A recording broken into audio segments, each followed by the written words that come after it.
Bom, pessoal, então como eu falei no último vídeo, né, a gente vai começar outro tópico, certo? Que é a parte de anéis. Então tá aí anéis ideais e homomorfismos, certo?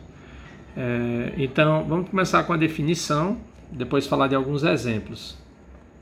Bom, a definição, né, de anel é o seguinte: você primeiro considerar um conjunto não vazio e a gente define nesse conjunto duas operações. Vamos chamar essas operações de soma e produto em A e a gente vai denotar assim como em Z, né, a soma por mais e o produto por esse pontinho aí. E as operações são descritas da seguinte maneira, né? A soma ela pega um par de elementos em A, né, ou seja, um par AB em A cartesiano A e leva isso na soma AB, que é um elemento de A. E o produto pega o par AB, né, em A cartesiano A e leva no produto A vezes B, também em A. Bom, aí a gente vai chamar de dizer que com essa soma esse produto é um anel se as seguintes 6 propriedades elas forem verificadas, quaisquer que sejam A, B e C pertencentes a A. Então são 6 propriedades que precisam ser verificadas para essas operações. São 4 relacionadas à soma e 4 relacionadas, são 4 relacionadas com a soma e as demais com relação as outras duas com relação ao produto, tá? Então a propriedade A1 é que a soma ela é associativa, certo? Então A mais B mais C é igual a A mais B mais C. Na propriedade A2 diz que vai existir um elemento que a gente vai chamar de zero pertencente a A, tal que esse camarada tem a propriedade que quando eu somo ele com qualquer outro elemento, dá o próprio elemento, certo? Ou seja, a gente tem aí a existência de elemento neutro, tá? Para soma. A propriedade A3 já nos diz que para cada elemento de A, para todo elemento de A, vai existir um único elemento Y, tal que a gente vai denotar por menos x, tal que x mais y é igual a y mais x, que é zero, ou seja, a existência de inverso aditivo, certo? A propriedade A4 nos diz que a soma ela é comutativa. Agora, as outras duas propriedades que dizem respeito ao produto é a A5, que fala que o produto ele é associativo, certo? E a propriedade A6 fala da distributividade do produto em relação à soma. Só que vejam que aí no caso a gente tem duas coisas para verificar, né? A gente tem, por exemplo, uma delas, né, é que A vezes B mais C é A vezes B mais A vezes C, certo? Observe que nesse caso aí a soma está à direita, né, do sinal de multiplicação de produto.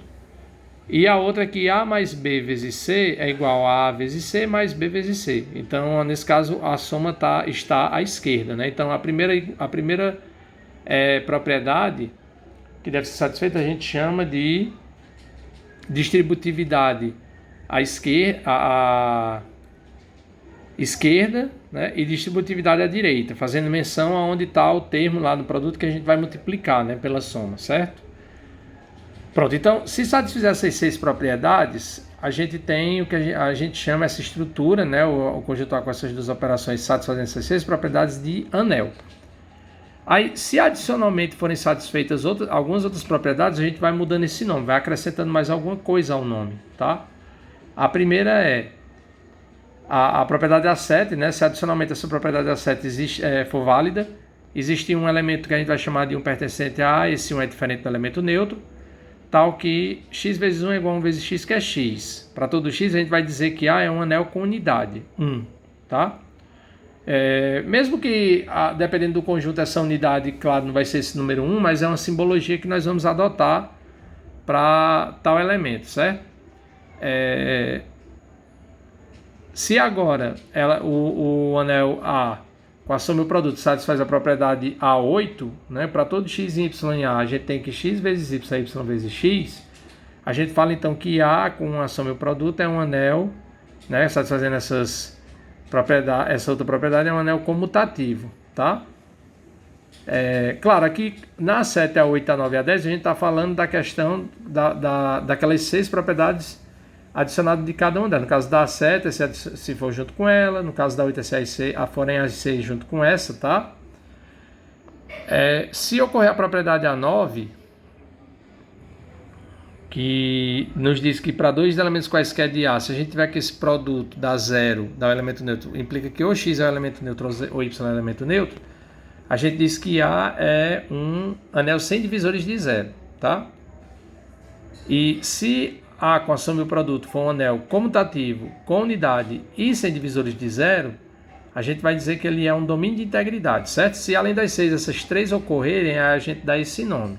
Se apenas uma delas ocorrer, a gente dá o nome correspondente lá em cada uma das propriedades, certo? E aí, finalmente, se a gente tiver um domínio de integridade A com a soma e o produto, satisfizer essa propriedade 10 a 10, para todo x em A, existe um x diferente do elemento neutro. Aliás, desculpa. Para todo x em A com esse x diferente do elemento neutro, existe um y em A, tal que x vezes y é igual a y vezes x, que é 1, a gente vai dizer que A com a soma e o produto é um corpo, certo? Então, observem que essa definição é justamente essas condições que a gente impôs, né, para as operações satisfazerem para que a gente nomeie o nosso conjunto com essas operações de anel, são as mesmas que a gente viu lá em Z, né? Então, como eu falei lá, a gente vai observar que as condições impostas em Z em relação à definição mais geral é um caso particular, claro. Tinha que ser porque a gente viu que Z já é um exemplo, seria um exemplo, como eu falei, mais dos que a gente já tem conhecimento, de conjuntos que a gente já conhece, com operações mais simples de anel, tá? Além disso, como eu tinha dito para vocês, aquela propriedade da distributividade, né, no caso dos inteiros, a gente não precisa verificar as duas, porque se ele for comutativo, né, ou seja, se a multiplicação for comutativa, tanto faz você verificar no sentido ou no outro. Certo? Eu estou falando dessa propriedade A6. Se o anel for comutativo, a gente faz essa conta nesse sentido ou no outro, tanto faz porque você pode inverter a ordem das parcelas. Então, por exemplo, se eu pego A vezes B mais C, isso é a mesma coisa que se eu tivesse também B mais C vezes A, né? Porque você pode inverter a ordem nos produtos, então não tem nenhum problema, não tem nenhuma necessidade de fazer essas duas contas, basta fazer uma delas, né?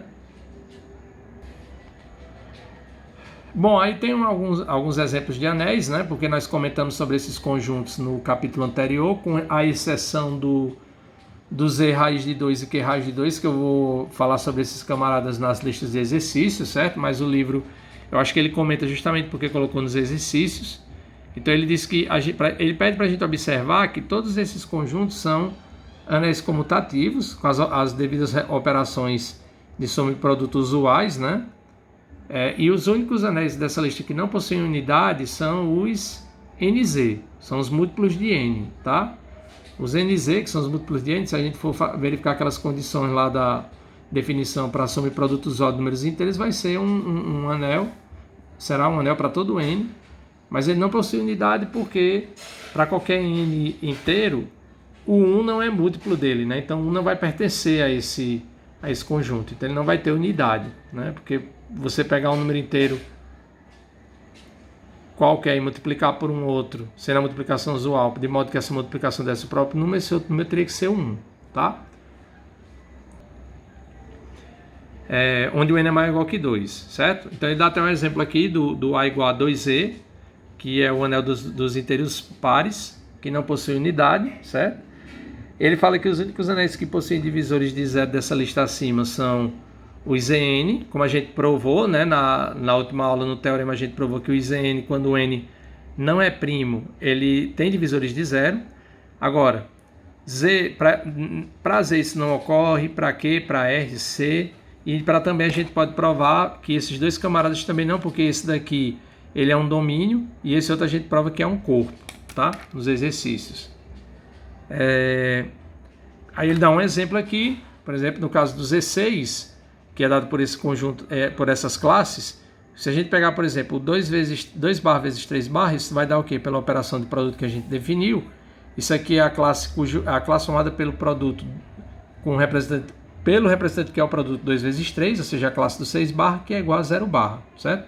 Isso significa, como claro, nenhuma dessas classes aqui é igual a 0 barra, que o 2 barra e o 3 barra são divisores de 0 em 16, tá? Na verdade, a gente ainda tem mais do que esses dois, mas para exemplificar, né, para garantir que a gente não tem Na verdade, ele deu um exemplo aí só para a gente ter uma coisa visual, né? Mas nós provamos isso na última aula, tá? Z e Z raiz de 2, que é o conjunto dado dessa forma aqui, certo? Z raiz de 2 é o conjunto da forma A mais B raiz de 2, onde o A e B pertencem a Z. E a gente pode definir um conjunto mais geral, que é Z raiz de P, onde o P é primo. Dessa mesma maneira aqui, são exemplos de domínios de integridade, mas que não são corpos. Eles não possuem inverso multiplicativo, tá? Finalmente, QR, C e Q raiz de 2. O Q raiz de 2 a gente define dessa mesma maneira aqui, pessoal. Só que em vez do A e B serem inteiros, o A e B são racionais, certo? E a gente pode também estender essa definição para Q raiz de P, onde P é primo, certo? E ZP, né? Então, além desses conjuntos aqui, e o ZP com as operações de soma-produto usual, no caso desses aqui, as usuais que a gente já tem em mente, esse camarada aqui com as operações que ele define lá no exercício, e o ZP com aquelas operações que a gente falou na última aula, tá? São todos exemplos de corpos, sendo que o IZP com o P' maior ou igual que 2, dá pra gente uma infinidade de exemplos de corpos finitos, porque o P varia no conjunto dos mesmos primos, como a gente já viu, é um conjunto infinito, e o ZP tem, para cada P elementos, tá? Aí, pessoal, o livro comenta, né, sobre o Z raiz de 2, como eu já falei, certo? Que também a gente vai construir uma infinidade de exemplos de domínios, porque a gente pode substituir o 2 por qualquer número primo P, tá? Mas são domínios de integridade que não são corpos. Por outro lado, o Q raiz de P dá pra gente uma infinidade de exemplos de corpos, tá? Que ele fala que são intermediários entre Q e R, porque são elementos que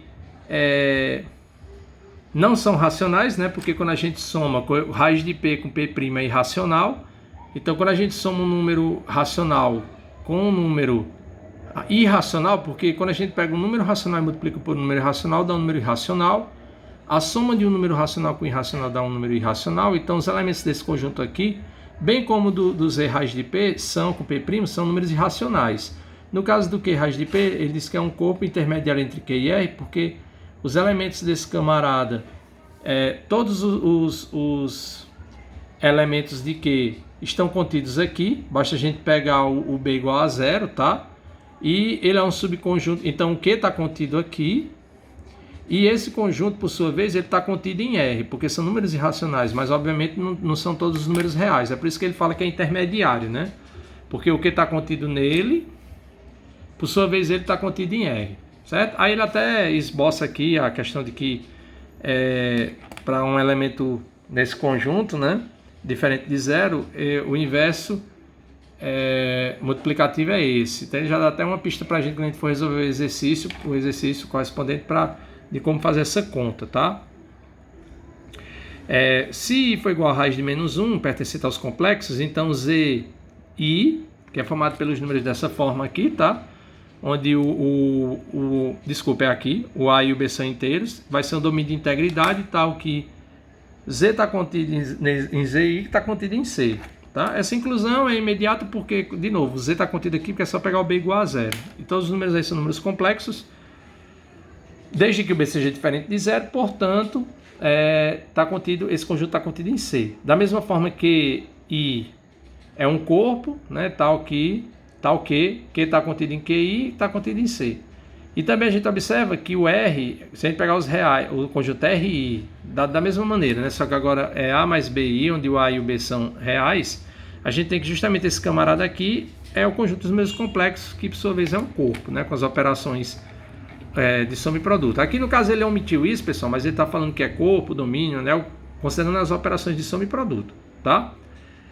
Aí a gente vai agora, né, na verdade eu vou deixar para construir esse exemplo, que ele vai dar um pouco mais de trabalho para a gente, vai ser um pouco bem construtivo e as contas em alguns momentos são um pouco chatas de fazer, certo? Mas na verdade não é agora, foi mal, pensei que já ia ser nesse momento. Na verdade a gente vai falar de um outro exemplo de anel, tá? Que até então não era um dos que a gente já tinha em mente, nem que a gente já tinha falado. que é o seguinte, você vai pegar A como sendo o conjunto de todas as funções de R em R, e vai denotar dessa forma, esse F diferente aí, digamos assim, tá? Vamos definir esse conjunto duas operações, que são a soma e o produto usual de funções que a gente já conhece lá do cálculo, né? Quando a gente trabalha lá no cálculo, que a gente usa em limite, derivada, aquelas regras, né? Em integral, a gente tem essas operações definidas lá para funções de soma e produto, a soma e produto usual, ou seja, pego duas funções aqui, vou somar, de modo que f mais g aplicado em x, esse elemento, né, soma, f mais g aplicado em x é dado por quem? F de x mais g de x para todo x em R. E para o produto, quando eu pego duas funções, um par em A cartesiano A, e pego essa função aqui, ela funciona da seguinte maneira: f vezes g aplicado em x, f de x vezes g de x para todo x em R, certo? Então, também a gente sabe, né, e a gente pode fazer essa conta sem nenhum problema, que no caso da soma, a soma de funções ela é associativa, né, porque isso aqui essencialmente são números reais, né? Então a associatividade, quando a gente pega f mais g mais um certo h e aplica em x, a gente vai ter associatividade porque quando a gente aplica a definição do que significa isso, a gente recai em números reais que é uma operação associativa, que a soma de números reais é uma operação associativa. Lembrando que nesse momento aqui, quando a gente fala dessa soma, é a soma que a gente definiu, né, no conjunto das funções, e aqui é o produto que a gente definiu no conjunto. Nesse momento aqui que a gente está definindo, a gente está dizendo que é esse valor mais esse, ou seja, como f de x e g de x são números reais, aqui é a soma de números reais, da mesma forma que é o produto de números reais, tá? Então a gente vai obter todas as propriedades da definição de anel via essa propriedade correspondente para números reais, certo? Então no caso da soma vai ser associativa, vai existir um elemento neutro, que é a função identicamente nula. Para cada função existe o inverso dessa função, que é menos ela, né? Cada f de x, o inverso é menos f de x, tá? E a soma de funções é associativa, porque isso aqui, né, quando eu somo dois números reais, tanto faz somar nessa ordem como na outra, então f mais g é igual a g mais f. Lembrando que igualdade de funções, né, a gente tem que duas funções são iguais quando elas coincidem em todos os pontos do domínio, tá? E para o produto de funções é associativo, porque essencialmente é definido dessa maneira, né? Em termos de produto de números reais, que é associativa, uma operação associativa. E é comutativa, porque aqui eu tenho que tanto posso multiplicar nessa forma como na outra. Então, f vezes g em qualquer x é igual a g vezes f em qualquer x. Então, f vezes g é igual a g vezes f, tá? A distributividade também vale, né? Existe o elemento neutro da multiplicação, que é a função constante igual a 1, tá? Porque lembrando que aqui a gente está pegando o conjunto de todas as funções, então a função constante igual a 1 faz parte desse conjunto, e de acordo com a maneira como a gente definiu esse produto aqui, ó, ela faz o papel de elemento neutro da multiplicação, né? Agora, uma coisa interessante a se observar é que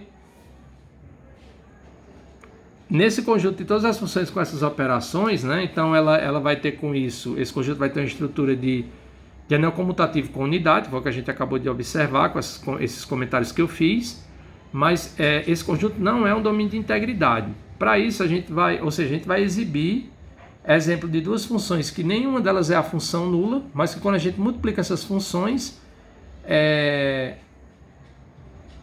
dá a função nula. Esse exemplo é obtido, pessoal, é pensar um pouco, porque como a gente está falando de todas as funções, a ideia é que a gente defina duas funções de modo que em uma parte do domínio essa função seja nula e em a outra parte não. Em particular, a gente pode fazer justamente esse exemplo, que são todas as funções de R em R. E a outra função a gente vai tomar, aonde a primeira é zero, a gente vai considerar ela não igual a zero, e onde a outra era diferente de zero, a gente coloca ela igual a zero. Então, isso, quando a gente fizer o produto, vai dar uma função que em todos os pontos, quando a gente vai esse produto calculado no ponto, dá zero. Aí ele coloca como exemplo aqui, ó, a função f de x, que é igual a zero se o x for negativo, e é igual a x se o x for maior ou igual que zero. E pega g de r em r definida por g de x igual a x ao quadrado de x é menor que zero, ou seja, justamente ele pegou aqui aonde a f é nula, ele tomou a g de modo que ela não seja. E aonde a F ela não é nula, ele toma a G nula. Então, quando a gente denota, aí ele fala, denotando a função constante por zero, tá? Que é o elemento neutro. Como eu disse a vocês, apesar de que aqui a gente está falando de funções, mas a gente vai denotar o elemento neutro por zero também, como lá, por conta da definição. Então a gente tem nesse caso, ó, que a função f ela não é a função nula, porque ela não é nula para todo. A função nula ela é zero para todos os pontos do domínio. Não acontece isso com f, não acontece isso com g, então nem f e nem g são nulas. Mas quando a gente faz o produto f vezes g, isso dá a função nula. Por quê? Porque quando eu calculo f vezes g, quando eu pego meu x variando nessa faixa de valores aqui, ó, vai dar sempre o quê? F vezes g aplicado em x vai ser f de x vezes g de x, que vai dar 0 vezes x ao quadrado, que dá 0. Quando eu pego nesse outro trecho, ó, então eu vou pegar f vezes g de x com x aqui, então vai ser f de x vezes g de x, ou seja, vai ser x vezes 0, que vai dar 0. Então, para todo x real, o produto dá 0, embora nenhuma das funções seja função nula, né? Mas vale isso aqui, ó. Então, a gente tem um anel comutativo com unidade, mas que possui divisores de zero, tá?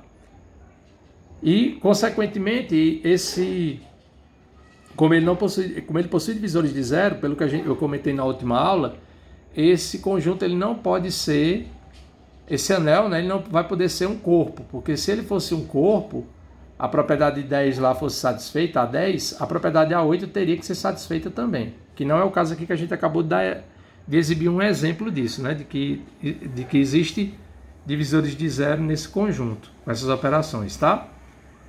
Aí ele fala aqui que se a gente denotar por C, é um C aí, tá? CR, e por DR o conjunto de todas as funções contínuas e respectivamente deriváveis, tá? De R em R, a gente também vai ter de modo análogo com aquelas mesmas operações que CR e respectivamente DR também vão ser um anel comutativo com unidade, mas com divisores de zero, certo?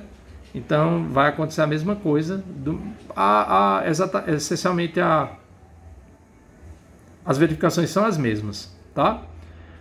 Bom, pessoal, então o próximo exemplo aí sim foi o que eu falei. É um exemplo de um anel não comutativo, mas que a gente, na verdade, ainda não é o das matrizes, né? Eu estou ansioso que chegue logo nisso e estou me antecipando demais, tá? Nesse exemplo aqui, a gente tem um exemplo de um anel não comutativo que é o conjunto, a gente considera o conjunto de todas as matrizes reais de ordem 2 por 2, que isso aqui também já é bem conhecido de vocês. O conjunto de matrizes é uma coisa que a gente trabalha muito lá na álgebra linear com matrizes, né, na geometria analítica também.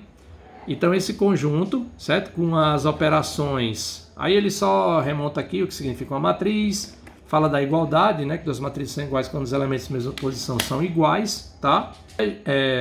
E aí a gente considera nesse conjunto as operações usuais de soma e produto, né? A soma de duas matrizes vai se dar dessa forma. Você soma os elementos de mesma posição e o produto é dado por essa regra aqui, tá? E aí a gente prova, até lá em álgebra linear, quando a gente vai verificar que o espaço, todas as matrizes, pode ser de uma ordem m vezes n qualquer, mas em particular das matrizes quadradas de ordem 2, que com a soma usual e o produto de um escalar por uma matriz é um espaço vetorial. Aquelas propriedades que a gente prova para a soma são as mesmas que a gente vai provar aqui. A diferença é só nas contas com relação ao produto, porque aqui a gente está falando de produtos entre elementos do conjunto, né? Acho que o que vai dar um pouco mais de trabalho aqui se a gente for fazer essa conta, vocês podem tentar fazer esse exemplo aí, se tiver alguma dúvida é só me perguntar, né? Tirar a dúvida. Mas a única coisa aí que vai dar um pouquinho mais de trabalho é nas propriedades relacionadas à multiplicação, né?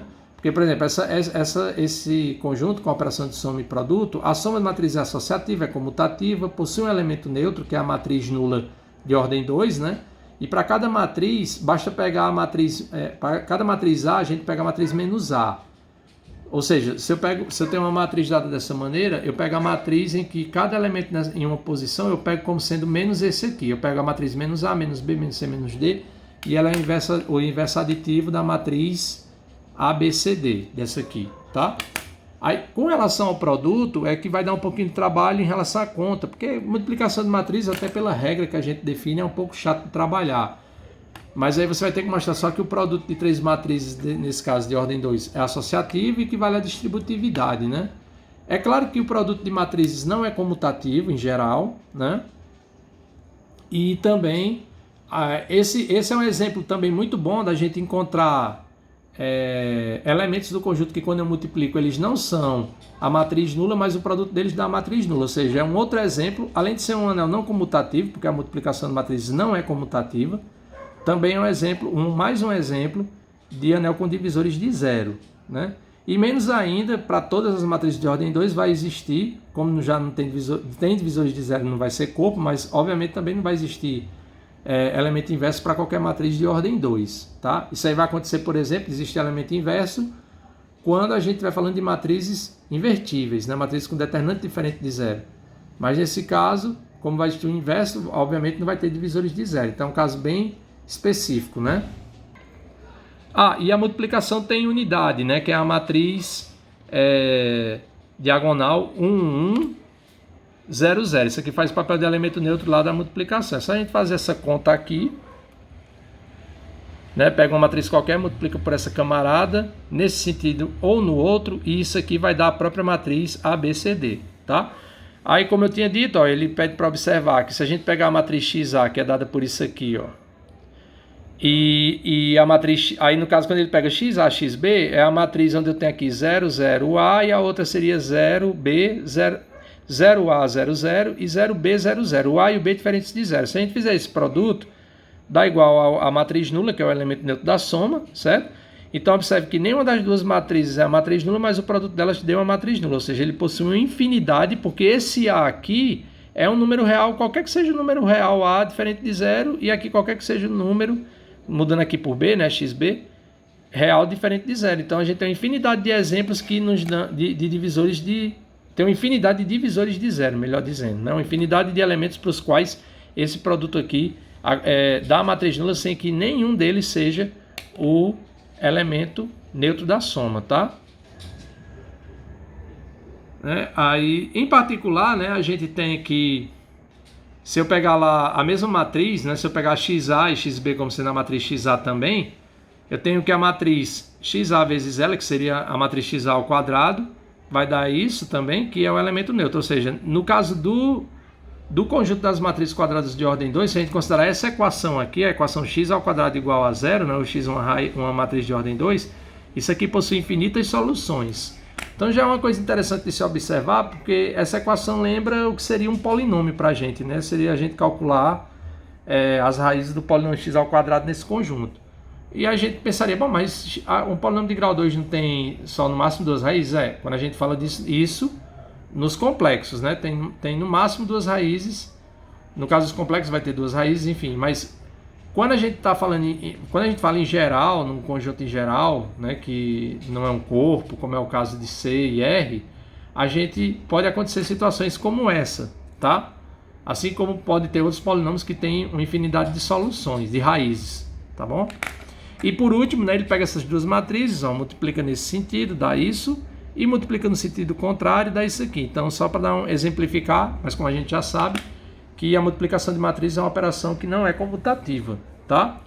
E aí, a gente tem um exemplo, então, que fornece, além de ser um exemplo de anel não comutativo, ele fornece outras informações bem interessantes, como, por exemplo, essa questão da solução do número de raízes de uma dada equação, uma equação polinomial, né, nesse conjunto.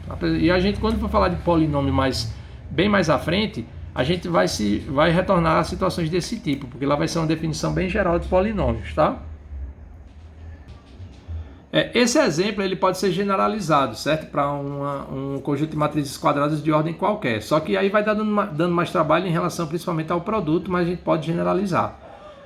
Aí sim, ó, agora eu vou deixar para a próxima aula, esse outro exemplo aí vai ser bem legal, que é a gente vai definir um anel não comutativo, tá? Que a gente chama de quatérnios, certo? É definido a partir do R4, é bem interessante, mas eu vou deixar isso para a próxima aula, tá ok, pessoal? Então até a próxima.